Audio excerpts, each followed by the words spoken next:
All right, listener. So it seems like you're on this quest for English fluency, huh? Mm. And you've been digging into the Master English Fluency podcast to get there. We've got all your notes here ready to go on a deep dive with you. You know, it's really cool how they approach this whole idea of fluency. They're not just hung up on perfect grammar. It's more about, like, expressing yourself, confidently and naturally. They're like, yeah, forget sounding like a robot. Just speak your mind. I love that. And they don't shy away from tackling some of those myths, those pesky myths that can trip up learners. Yeah. Like the idea that you have to think in your native language first and then translate into English. Right. It's like you're trying to solve a math problem while juggling 5 things at once. Exactly. Yeah. It's a recipe for disaster, or at least a very stilted conversation. Totally. The podcast hosts are really clear about that. They say translating just slows you down. It makes your speech sound well translated. So it's all about rewiring your brain Yeah. to think directly in English. Yeah, even if it feels a little awkward at first. Like you're upgrading your brain's operating system. Exactly. And speaking of speed, they also debunk the myth that talking fast equals fluency. It's not a race, right? Not. It's about getting your message across clearly and effectively. Exactly. They're all about clarity and smoothness.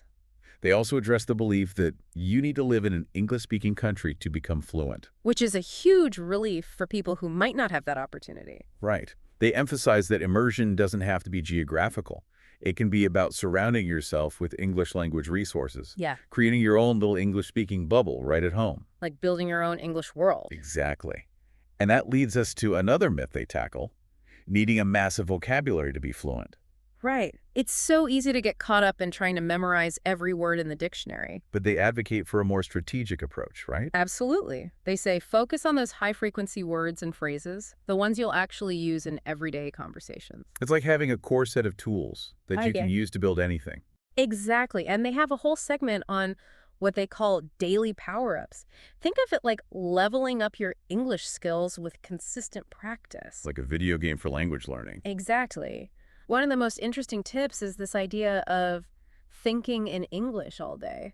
Sounds intense. It is, but it's about making English a part of your daily life. So even when you're not actively studying, you're still immersing yourself in the language. Right, like constantly exposing your brain to English, even in those little moments throughout the day. So instead of thinking I'm hungry, you'd think my stomach is growling. Exactly. You're making English feel more natural, less like a foreign language that you have to translate. I like that.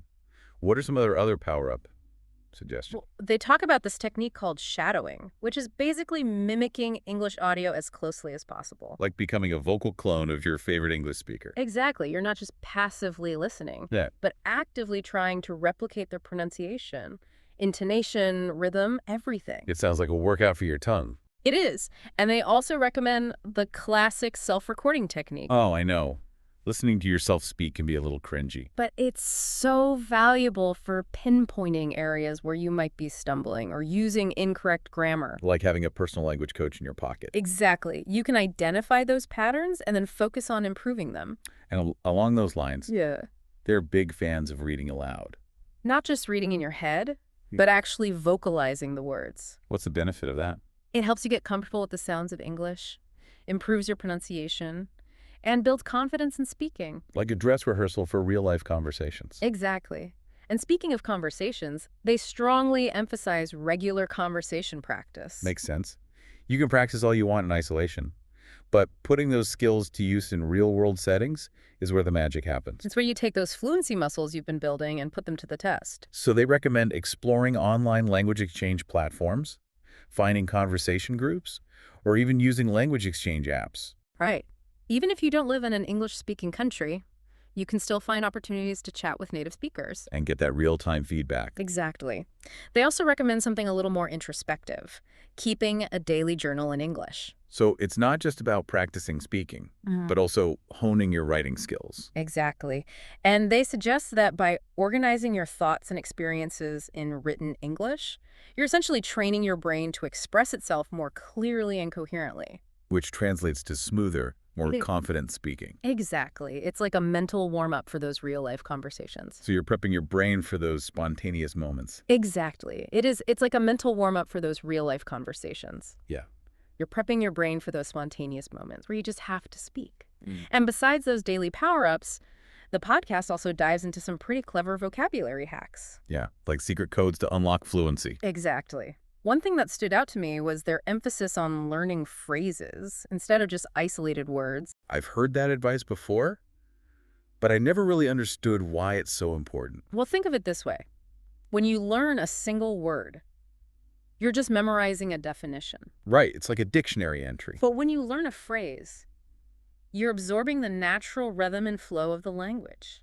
It's like learning to dance by practicing entire routines instead of just individual steps. Exactly. You're not just expanding your vocabulary, you're developing a feel for how words work together in authentic English. So instead of just memorizing the word happy, you'd learn phrases like, I'm over the moon, or that made my day. Exactly. You're not just learning words, you're learning how to use them naturally. That's a game changer. And they also recommend keeping a vocabulary journal, but not just for jotting down new words. There's a twist to it. Oh, interesting. What do they suggest? Instead of just writing down the definition, they encourage you to write the word in a complete sentence that actually demonstrates its meaning, So it's like creating your own little mini dictionary. with real-life examples. Yeah. So if you learn the word exhausted, you wouldn't just write down the definition. You'd write something like, after that marathon meeting, I was completely exhausted, Exactly. You're putting the word into action. making it real. Yeah.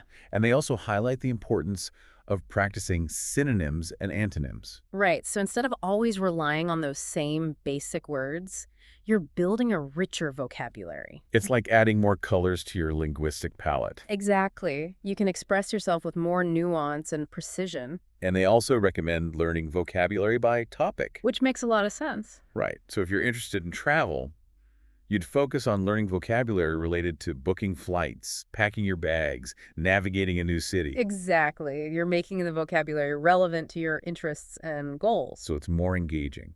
And of course, they emphasize the importance of regular review, using flashcards or apps like Quizlet. Repetition is key. It's like drilling those words into your long-term memory. Exactly. So you can access them easily when you need them. What about idioms? Do Mhm. they talk about those? Oh yeah, they're big fans of idioms. They see them as a way to add that extra layer of naturalness and fluency to your speech. But idioms can be so tricky. They can be confusing, but that's part of the fun of learning a language. Right, discovering those quirky expressions. Exactly. It shows you're really starting to grasp the nuances of English. But let's be real, fluency isn't just about memorizing words and practicing grammar rules. There are bound to be challenges along the way. Oh, absolutely. Even native speakers stumble sometimes. So what kind of challenges does Master English Fluency address? And what advice do they offer? Well, they dedicate a whole segment to conquering those common hurdles. Like a training montage for fluency. Exactly. One of the biggest ones they discuss is hesitation. That moment when your brain freezes and you can't get the words out. Exactly. And they emphasize that overthinking grammar rules is often the culprit. So instead of getting bogged down in the details, they encourage learners to prioritize communication. Over perfection. It's about getting your message across, Yeah. even if it's not grammatically perfect. Exactly. And they offer some practical tips for dealing with those tip-of-the-tongue moments. You just can't remember the right word. Exactly. They suggest either using simpler words to convey your meaning or trying to describe the word you're looking for. So if you can't remember the word microwave, you could say the thing that heats up food quickly Exactly. It keeps the conversation flowing, and prevents those awkward silences. And they also tackle the issue of nervousness. which is a common hurdle for many English learners, especially when speaking in front of others. I can relate to that. My heart used to race whenever I had to speak English in public. They offer some helpful tips for managing those nerves, like practicing in front of a mirror, recording yourself speaking, and starting with topics you're comfortable with. It's all about easing yourself into those speaking situations and finding what works for you. Exactly. And they wrap up this segment with a really important message about embracing mistakes. Mistakes are inevitable. They are. And they shouldn't hold us back. They're opportunities to learn and grow. Exactly. And to illustrate this point, they dedicate a segment to role-playing. Where they actually demonstrate how to have more fluent and engaging conversations. Exactly. It's like they're giving listeners a front row seat to real-life English conversations. And showing them how to navigate those tricky moments. Exactly. In one scenario, they play out a simple conversation starter, like, what do you usually do on weekends? The classic. But instead of just giving a basic answer, they break down how to make the response more engaging and demonstrate fluency. So instead of just saying, I usually stay at home and relax. You could say something like, on weekends, I love to explore new hiking trails or curl up with a good book and a cup of tea. Exactly. You're adding details and personal example. It brings your response to life. And they do this with a variety of scenarios, covering topics like ordering food, giving directions, and even expressing opinions. It's like they're providing a toolbox of conversational strategies. Exactly. And they wrap up the podcast with a really important message about motivation. Because, let's face it, the journey to fluency can be a long one. It can be. And it's easy to get discouraged. So what kind of motivational nuggets do they offer? Well, they remind listeners that fluency isn't a destination. It's a journey. There's no finish line. Exactly. Yeah. So it's important to celebrate the progress you make along the way. And enjoy the process. Exactly. And they encourage listeners to focus on expressing themselves clearly and confidently. Even if they make a few mistakes along the way. It's about embracing those imperfections. And seeing them as opportunities for growth. Exactly. And they also touch on a really interesting point about the impact of fluency on your native language. Oh, yeah. They ask listeners to consider how mastering English might actually change how they think in their native language. It's a thought-provoking question. It makes you wonder if learning another language rewires your brain. In a way that enhances your overall cognitive abilities. I'd love to explore that idea further. Me too. It's fascinating to think about how expanding our linguistic repertoire might actually reshape the way we perceive and interact with the world around us. And that brings us to some of the additional research we've uncovered on the cognitive benefits of bilingualism. Oh, right. This is where we go beyond the podcast. And delve into the science behind language learning. What have you found? Well, studies have shown that bilingual individuals tend to have better cognitive flexibility, Yeah. enhanced problem-solving skills, and even improved memory compared to their monolingual counterparts. So learning another language isn't just about expanding your vocabulary It's about giving your brain a workout. and boosting its overall performance. Exactly. And what's even more fascinating is the research on how bilingualism can protect against cognitive decline as we age. Like a shield for your brain. It seems that juggling two languages creates a kind of cognitive reserve, That helps keep the brain sharp and resilient. even as we get older. So learning another language could potentially delay the onset of conditions like Alzheimer's and dementia. It's incredible. It's like giving your brain an extra layer of protection. And it underscores the profound impact that language learning can have on our long-term cognitive health and well-being. But let's not forget about the social and cultural benefits of fluency. Right. The Master English Fluency podcast also features a segment where they share inspiring stories from English learners around the world. They do. They've interviewed people from all walks of life who have used English to advance their careers, connect with loved ones from different cultures, travel the world, and even pursue their artistic passions. It's a reminder that English is more than just a language. It's a tool that can unlock incredible opportunities.